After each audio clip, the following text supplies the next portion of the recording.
Hi, and welcome to the Watts Family Murders, Unraveling the Tragedy. My name is Jay from Jay is for Justice podcast, and I am your host of the audio-only podcast On Air with Jay is for Justice. Welcome to On Air with Jay is for Justice, where we delve into the most perplexing cases in recent history. Today, we are diving into the chilling story of Chris Watts, a man whose outwardly picture-perfect life hid a dark and sinister reality.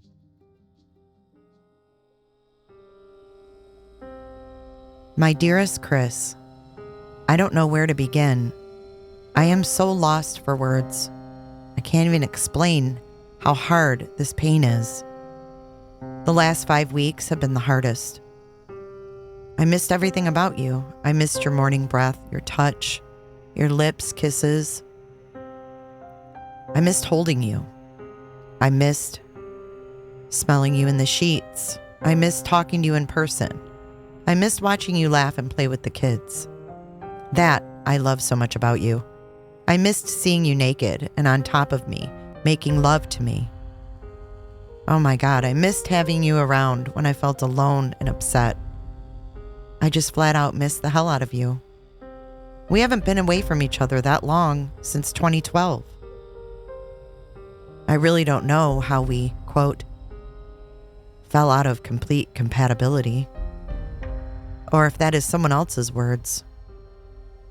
The only thing that changed this month was everything going down with your family. I can't change what happened, but I can try to work things out with you with them. But there has to be a mutual respect for everyone. I definitely deserve an apology because of Celeste. I can suck up her going against everything I said to our kids. But our daughter's life? That's an August 9th, 2018 letter that Shanann texted to a friend. She had drafted this letter to give to Chris. But she quotes Chris in this, saying how they, quote, fell out of compatibility. Also on that same day, Shanann tells a friend that Chris went to her ultrasound, but was cold to her. So she had decided to cancel the baby's gender reveal party. He refused to hold me, said he's not there. He can't.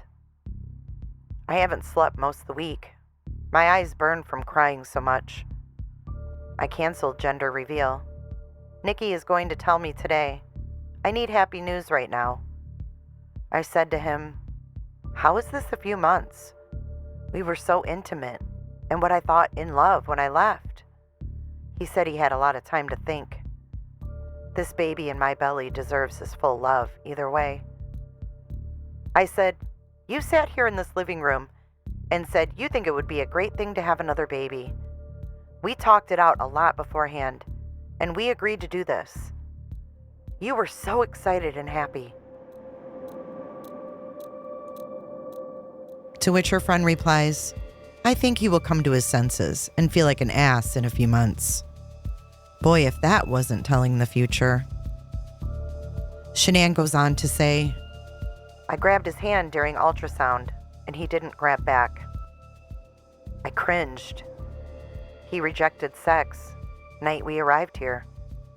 Only thing I can think of, even though I don't think he has it in him, is another girl.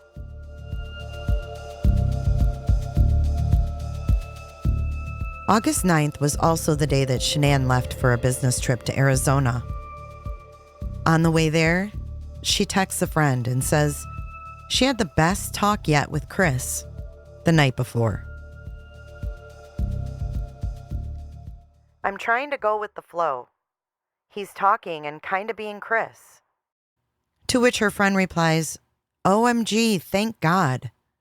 I love you guys so much and I know you'll be okay. But Shanann is not hopeful. But he's very distant still. Tonight has been the best talk yet. Then Shanann apologizes for a gap in her replies. Sorry, I was trying to give him full attention. He's out for a run now. While Shanann is in Arizona for her business trip,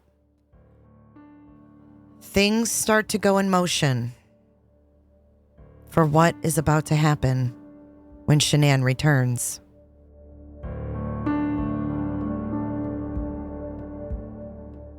On August 11th, Chris hires a babysitter, saying he's going to a Colorado Rockies game with his coworkers. But in fact, he was taking Nicole Kessinger on a date to a sports bar called the Lazy Dog in Erie, Colorado. Week that he comes back from North Carolina, you don't remember, somewhere in the first couple of weeks of August. Yeah, I think it was the second week, but I don't remember off the top of my head. So we'll just use August as a time frame. Is that fair? Because you know he left in July and he comes back in August. How many times do you think you see him? I saw him a few times. I saw him this past Saturday. I saw him the Wednesday before that. And he wanted to see me more. I was the one who wanted my space. I was like, nope, your kids are home. Go hang out with your kids. And even on Wednesday, I cut it short. Like, he came and hang out with me for a few hours, and then I was like, go chill with your kids. Okay. I was always like, do really you respectful know specifically where you guys went? Did you meet at your house? Did you guys go to any restaurants? Did you go to establishments? Where'd you go? Last Wednesday, he came to my house. And this past Saturday, we went to, what's the name of that bar that we used to go to? It's not the same, the Lazy Dog, but it's the one off of 144th and I-25. I think it's 144th, up there. And it's the Lazy Dog? Yes. Did he ever mention a Rockies game that night? No, I don't think so. But the Broncos were playing. Okay. Which we couldn't see because they sat us in really crappy spots, but it's okay because it's preseason. But, So, do you recall what time you went there? no. I remember, well, kind of. So, he had to get a babysitter that night. Do you know who that was? Somebody who's really young. I remember I asked him who his babysitter was, and he's like, we have two. This girl's only 17, but the other one's out of town. So this girl's going to stay, and she doesn't do overnights. So I got to be back by 10. The babysitter that Nicole Kessinger speaks of is McKenna Lindstrom, Chris's friend Jeremy Lindstrom's daughter. Let's hear from McKenna. So Saturday, your mom drops you off. What time? 4:30. Was anybody at the house? Chris and his two daughters. Okay. What are his daughters' names? Celeste and Bella. How old's Celeste? She's 3 and Bella is 4. Anybody else at the house besides those three? No. So tell me what happens. Your mom drops you off. Does your mom come in with you? No. You just get out Yeah. and go in by yourself? Yeah. And they were already in their pajamas, and he said I just have to play with them, and then at 7 o'clock lay them down to go to bed. And he So he told you to put them down at 7 p.m.? Yes. And he just showed me where their cameras were for their rooms, and showed me how to... What kind of cameras? They were like installed on the wall, and there was like this little mini thing I could watch to make sure they were okay in their beds. So like a little television you were watching, and you could see the kids? Yeah, it was like a handheld, and it switched back from each room. Okay. Was that part of their video surveillance, or was it separate? I think it was separate. And then... Do you know if that recorded, or was it just live? I think it was just live. And then he gave me his cell phone number just in case I needed anything. Do you remember what that is? No, it was on the counter and I didn't need it. And then Shanann was texting me and she was like, are the girls okay? I'm like, yeah, they're fine. So Shanann knew you were there too? Yes, she called me. Did Chris ever text you? No. So Shanann knew you were there because Chris told her, Yeah. or did you tell her? I think Chris told her. Okay. So how did Chris leave the house? Well, so did he run you through these instructions? Do you recall what the girls were wearing? Yes, they were wearing 2 nightgowns, and actually a police officer came over today and they had pictures and they told me to pick out which ones they were wearing. So they went through that with you. And can you just describe them, what they were wearing, if you remember? They were 2 nightgowns, and I think one was blue, and they just had like little kid, like stars and hearts and sparkles and stuff on them. Okay. And I think the other one was like a peach color. Okay. You remember what was on that one? What's that? Do you remember what was on that one? They were kind of similar. It's still like the stars and the hearts. And Okay. I have a Remember what- picture of what Cece was wearing. Did you take a picture of her that night? Chris took the picture, I'm pretty sure. On your phone? No, he posted it on Facebook, or Shanann posted it because he was sending them pictures of the girls when she was checking in on them. Okay, tell me how somebody got a picture of the girls that night. I'm pretty sure it was taken on Chris's phone, and then I'm guessing he sent it to her, and then she had posted it on Facebook, so that's how I saw it. Prior to him leaving for the game? I can check when she posted it. Okay. Because I noticed that was the same exact thing she was wearing when I came over to watch them.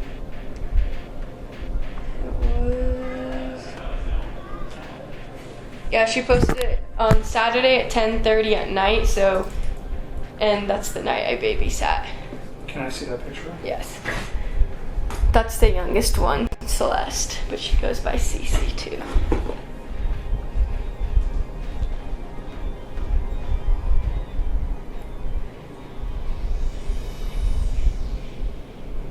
You don't mind if I take a picture of Go your ahead. phone? Is it bad lighting? It's fine. Okay.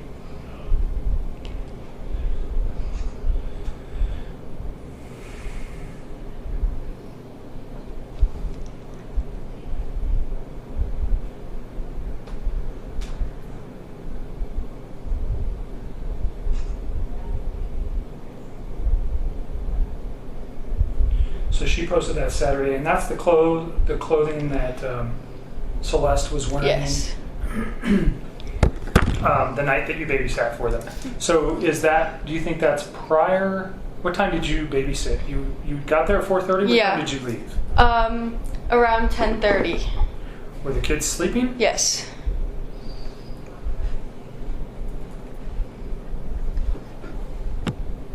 So I'm guessing that was before I came because it's light.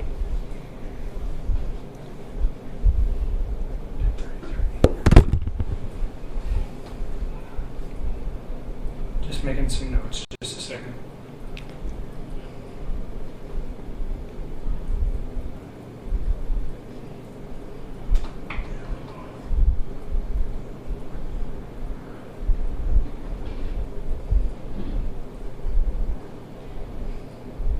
So you did not send that picture to Shanann. Mm-mm.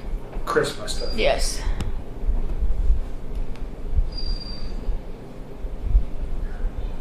Do you remember what Chris was wearing when he left? A white t-shirt and darkish, almost black jeans. Do you remember if the t-shirt had anything on it? No, I think it was plain. Do you remember his shoes? No. Was he wearing a jacket, anything else? Mm-mm.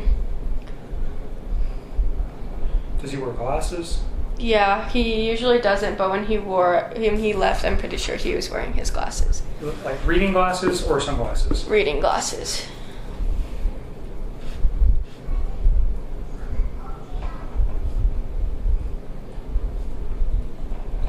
And he left you a phone number to reach him? Mm-hmm. Do you know what that, again, you said it was just written down on the counter? It was written on a note? Yeah. Okay. Do you know who he left with? No. Did you see the vehicle or the car that he left in? No, he told me to go distract the kids while he left so they didn't get upset that he was leaving. Did you hear a car? No. Did he take his own truck, or do you think he left with somebody? I'm not sure because his work truck was parked in front of the house, and I never looked in the garage or anything to see if any vehicles. Did the work were truck gone. ever leave? No. We're now going to go back to Nicole Kessinger's interview and hear what she says about the babysitter and the Saturday night spent with Chris. I will be interjecting to point out some oddities that I found listening to this audio for the 100th She time. doesn't do overnights, so I gotta be back by 10. And I remember her saying that, and him saying that. This really bothers me because she's talking about the babysitter and what time he has to be back in order for her to be able to babysit that night. And she says 10 p.m. But she says, I remember her saying that and him saying that. How did she hear the babysitter say that she had to be back by 10? And I don't know what time he got to my house. It was between, I want to say like 5:30. It might have been 5, but I don't think so. Because I think the babysitter, if I remember correctly, showed up at like 4:30 or something. And he was like, I want to spend time getting my kids acclimated to her. And then I will come. So his children didn't even know her. Oh no, they knew her, but he was saying like he likes to like stay there for a little while he doesn't just like walk out the door when they show up. It's like a transitional thing. And so that's why I'm saying I don't know how long it was. I want to say like 5:30, and then he had to be back by 10, so he left at like 9 something to be back by 10. So he picks you up. What was he driving? No, he didn't pick me up. He came to my house. We drove my truck. Okay. So he gets to your house. You know what he was driving to get to your house? Off the top of my head, I don't remember. I'm pretty sure he usually drives that Lexus. But off the top of my head, I don't know what he was driving. What kind of truck do you drive? I drive a Toyota 4Runner. Okay. So you guys take your 4Runner to the Lazy Dog. Yep. And you said they sat you in crappy location. It's Where just a were you inside the bar? When you walk in, you just hang a right, and we were like one of the first 2 booths on the right when you walk in the door. Okay. It's just not a good, it's a good spot, but just not for the TVs. And we actually went to the other Lazy Dog. We went to the one that you and me go to. Where's that on? Federal and 20th. It's 120th and Federal, and we went there, and they have a different menu, and I was like, I don't want to eat this food, so we should go to the other one. So initially you go to the 120th Yes. location. Did you actually get seated? Kind of, sort of. They were like cleaning off a table, and we were standing there, just kind of looking at the beer menu and the food menu, and I was like, I don't want this, and so we left. 6 o'clock? Probably somewhere around there, 6:30, and then we left. Chris and Nicole's Saturday night is so interesting to me.